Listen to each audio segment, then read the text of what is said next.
දෙන්නගෙම කැමැත්තෙන් දික්කසාදයක් ගන්න පුළුවන්ද?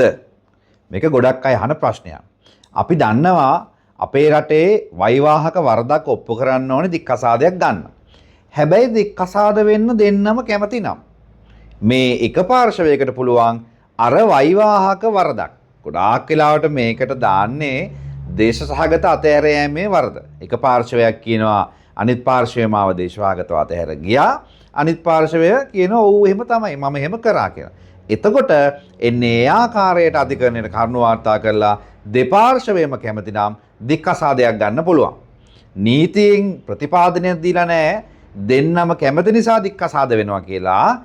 හැබැයි අර දේශසහගත අතහැර යෑම කියන එක එක් චෝදනා කරනවා අනිත් කෙනා ඔව් පිළිගන්නවා. දෙන්නම මේ වැඩේට කැමති නම් එක්කෙනෙක් දාන පැමිණිල්ලට අනිත් කෙනා එකඟ වෙන්න කැමති නම් දෙන්නටම දික්කසාදය ගන්න පුළුවන්. මේකට සාමාන්‍යයෙන් ඉතින් අර අධිකරණයේදී සාමාන්‍ය යන කාර්යපටිපාටියට වඩා ඉතා අඩු කාලයකින් කරගන්න පුළුවන්. එහෙම නැත්නම් සිතාසි බෙදලා සිතාසි වාර්තා කැඳවලා ඉතා දීර්ඝ කාලයක් යනවා දික්කසාදය ගන්න.